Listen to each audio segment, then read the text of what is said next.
Euh, Vous, comme moi, sans doute, nous nous posons beaucoup de questions sur la longévité du pouvoir de Sassou.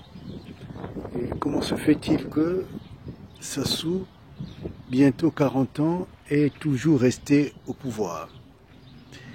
Et comment se fait-il que le peuple n'a jamais sérieusement réagi?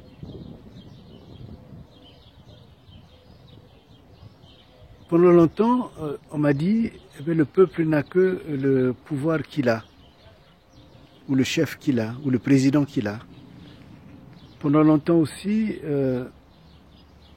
on m'a dit que le Congo, les Congolais sont amorphes, sont corruptibles. Mais mon expérience de chercheur m'amène toujours à poser des questions au-delà de l'évidence. Est-ce que ce qu'on dit est vrai?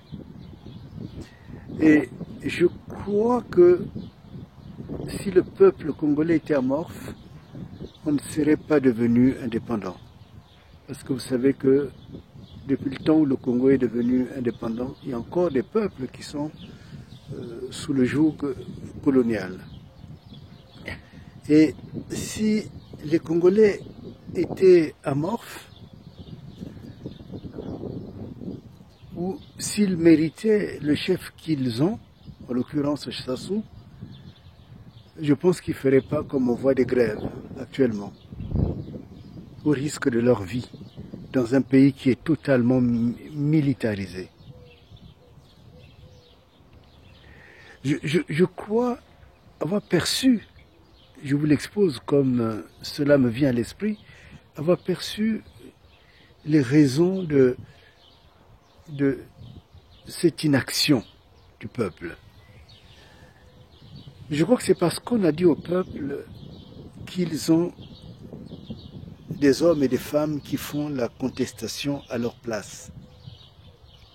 Et ce peuple, on l'a rassuré de telle façon que même quand ils ont mal, même quand ils souffraient, ils faisaient confiance en ceux qui les représentaient. Et il a fallu que je dépoussière beaucoup de choses, en l'occurrence autour du décès de l'assassinat du docteur Parfait Kolela, que je démonte la mécanique pour que je vois un peuple sortir des sortes d'amorphie. Et on voit un peuple qui a envie d'entendre, qui a envie d'écouter, qui a envie d'aller en profondeur de lui-même pour aller trouver la personne puissante qu'elles sont, que chacun est au sein de ce peuple. Cette puissance qui va renverser le cours mortel de l'histoire du Congo.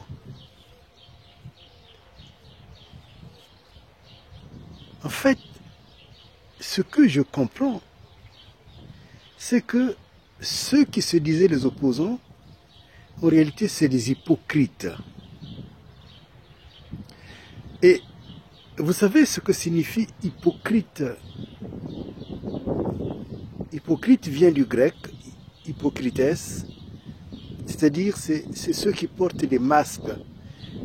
On appelait hypocrites les acteurs de théâtre, c'est-à-dire qu'ils jouent une scène uniquement pour jouer, mais ce n'est pas leur vie. Et c'est pour cela qu'il y a eu beaucoup de dirigeants, beaucoup d'opposants qui ont même créé des fédérations d'opposition qui sont des véritables hypocrites. C'est-à-dire qu'ils portent des masques. Déjà, le masque du jour et de la nuit. Le jour, ce sont des opposants. La nuit, c'est les gens qui vont se mettre ou à genoux devant Sassou ou aller prendre l'argent, mais notre argent à nous, l'argent du Congo. Ils sont hypocrites parce que devant le peuple, ils haranguent le peuple. Ils promettent même. Il y en a même qui disent, vous allez voir, dans quelques jours, les choses vont changer. Mais en réalité, rien ne change. Et c'est cette notion qui est importante. C'est-à-dire que pour que la preuve, on voit bien maintenant, plus personne ne parle. Plus personne ne parle.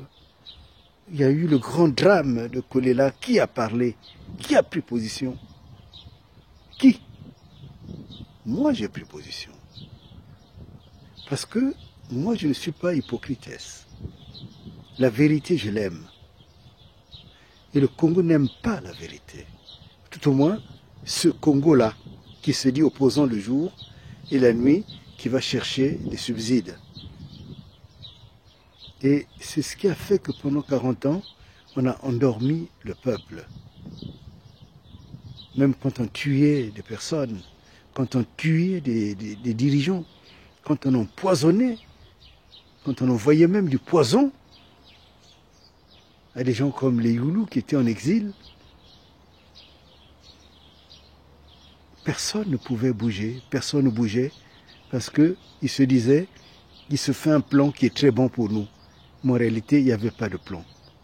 Et donc, c'est cette notion de masque qu'il faut arriver à installer dans votre esprit pour démasquer justement les fameux opposants. Et quand vous allez les démasquer, vous allez voir que le peuple va se lever. Et le peuple, j'ai confiance qu'il va se soulever.